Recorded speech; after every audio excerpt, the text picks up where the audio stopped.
What is up, everyone? Happy week 14. Hopefully, everyone had a great week 13.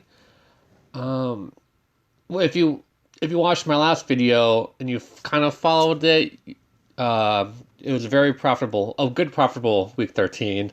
Um, I'm kind of glad now. Well, I'm really glad now that I spent about 5 minutes talking about T.Y. Hilton and Cam Akers, and it that belief, that whole theory I had about Ty trending up and Cam Akers, I said we'll get at least 15 carries. He got 21 carries, and then on Thursday night, Cam Akers got what, like 27 carries.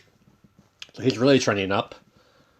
I kind of wish that the Rams Patriots game was going to be played on Sunday instead of Thursday, because then you could basically have Cam Akers for under 5K again.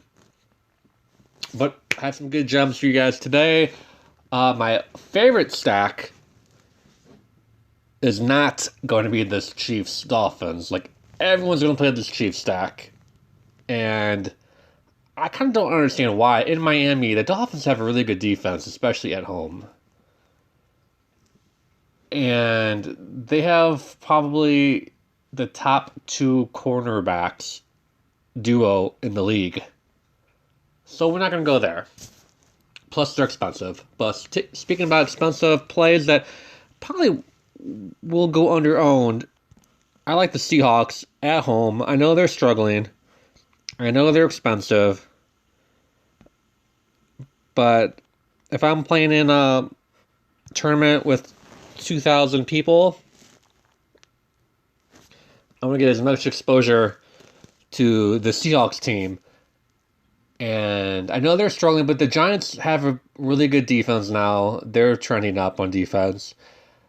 The Jets, they've been getting a bunch of sacks, and that's about it.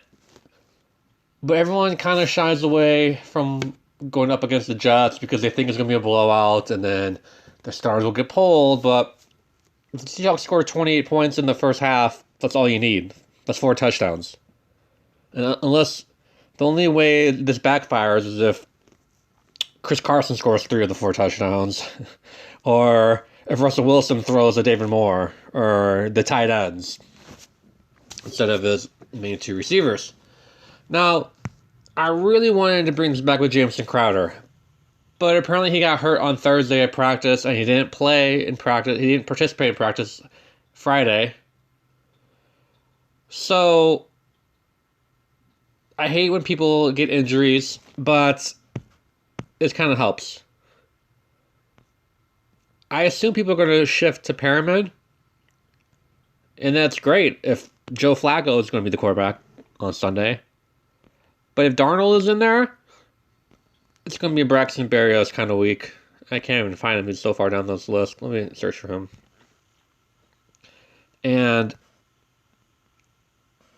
this is an important move, because when you go down from Jameson Crowder to Braxton Berrios at Stone Min, I had Gaskin in this lineup. And then I saw on another video he's going to be 22% or more. This allows you to trade up from Gaskin to Aaron Jones. If I'm going to have to eat 25% chalk, I'd rather have Aaron Jones against the Lions. Plus, I like Aaron Jones this week. I think he's going to come in under 20%. Because I think a lot of people are going to go with this Packers stack since the game total is about 55 points. But as someone who has played Aaron Rodgers and Devontae Adams the last couple weeks with Tanyan, I kind of like shifting to Aaron Jones this week. And also, let me just say, since Gaskin is so popular this week, I'm going to look to fade him. I know the Chiefs have a terrible run defense, but Jonathan Taylor is getting the Cam Akers usage now. He wasn't getting a whole lot. I mean, it could change in the game. He could fumble 3 times and get benched, which is always... But He only got 13 carries, but he's involved in the passing game a little bit more in the last couple weeks. Uh, the Raiders' run defense not that great. Philip Rivers still has his turf toe, so I think possibly the Colts build up this lead and just run Jonathan Taylor. And if he gets 17, 18 touches, that's all you need. He could break one loose. But also, a very good pivot is Gallman. The Cardinals aren't that great against the run. They're even worse than the Raiders are. And Gallman is the man here. I mean, what if he gets 24 carries and 3 catches against his Cardinals team at home? So Gallman, I think, is a safer pick than Jonathan Taylor. But I think Jonathan Taylor will be... they're both be under 10% owned. Jonathan Taylor could break one and have a 25, 30-point game. And Gallman, 18, 20 points at this price, especially if Gaskin gets 18 or 20 points or lower or less than that, then I like that as a pivot. So that's my number one stack. Also, let me tell you, my T.Y. Hilton play of the week is going to be Michael Gallup. I can't believe he's still really cheap. 3,800. From the looks of it, he's Andy Dalton's favorite target. Also, let me look at, I'm drawing a blank right now, but the Bengals' number one cornerback, I'm drawing a blank what his name is. Let's look this up real quick. Okay, so William Jackson, the Bengals' number one cornerback. He's good. I assume he'll be on Amari Cooper. If not, then CeeDee Lamb. Gallup is going to run free all game. I'd look for him to have another 20-point game. Even if he has between 10 and 21 points the last 2 weeks, somewhere in between, at 3,800, that's great. If he had a 8-point game, well, hopefully he gets better, but that's fine too. It won't hurt you. But I think he'll also be like 2% because people aren't paying attention to the Cowboys right now with their quarterback situation.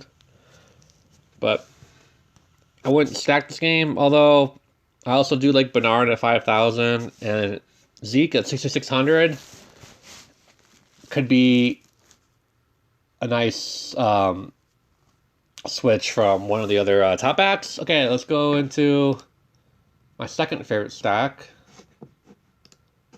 Okay, so I'm shocked, but it looks like as of right now, everyone is staying away from this Vikings-Buccaneers game. Maybe they think the Vikings defense is good. It's terrible this year. The Buccaneers are good against the run. I think I saw Dalvin Cook at 4.7%. So if you ever want to play Dalvin Cook under 10%, this is the week. Just because the Buccaneers have a really good run defense does not mean Dalvin Cook can't get 80 yards and 2 touchdowns, plus a couple catches. And that's all you need. I tried to have a heavy Buccaneer stack. But with the prices the way they are, I didn't like the team I had, the lineup I constructed. So I switched over to Kirk Cousins, and which is like go figure because I've had a Viking stack for probably the last month as one of my stacks. It seems to work out so far. I like it that Justin Jefferson's expensive. Less people will play him.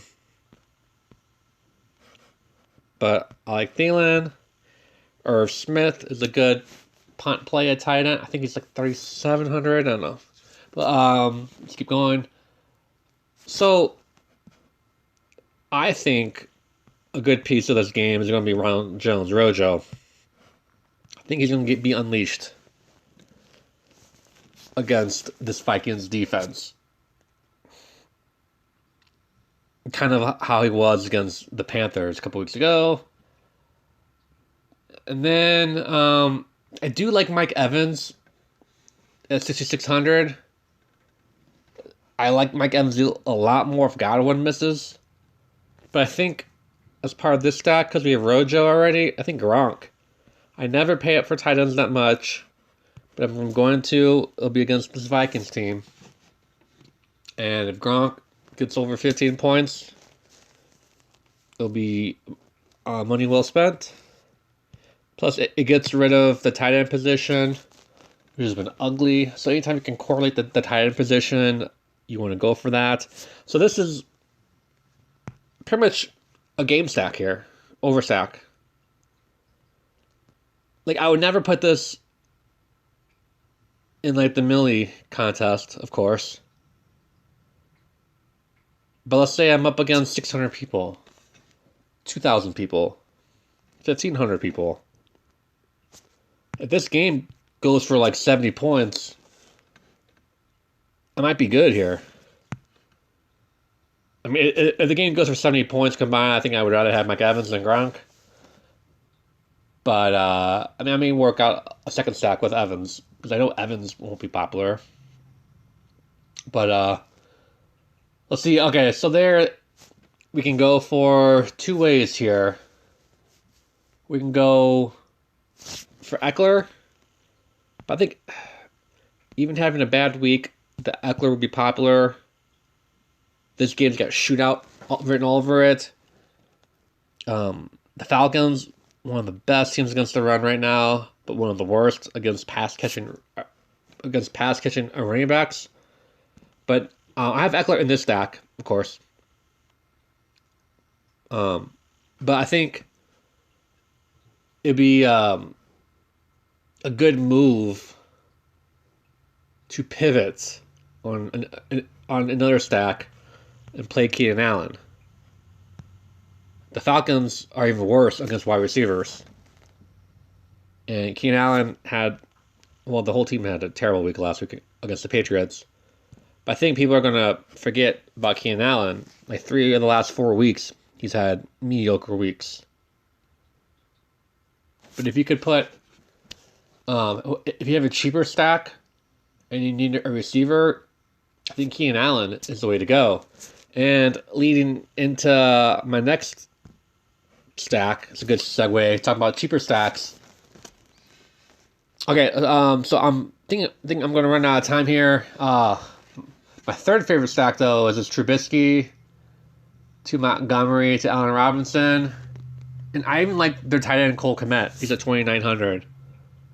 I think I'm going to play a triple stack. And then I'm kind of playing, like, running it back with Chad Hansen at 3,900. Talk about the unknown. But I think I'm going to go with that as a stack. But my wild card stack, which this might be a stack to play in the Millie or a bigger size tournament because no one else is going to have the stack. I guarantee it. Let's go to all the way down here. If I was playing like double ups, Nick Mullins might be my double up QB this week if I was playing a double up. No one's going to have Nick Mullins. I think I saw Trubisky was going to be 4%. If Trubisky is 4%, Mullins is going to be like 1. And the only... Well, actually, since Antonio Gibson's not playing, I don't see Washington... They're not going to run the ball 40 times a game. Not with McKinnon and Peyton Barber. So this game should speed up a little bit. Washington's defense is no joke. They're good against the run. I'm pretty sure they are. Just I've seen them play a bunch of times, and they're better against the pass, but they're really good against the run. And it doesn't matter who the secondary is when you got Debo and Brandon Ayuk. Like, as a Rams,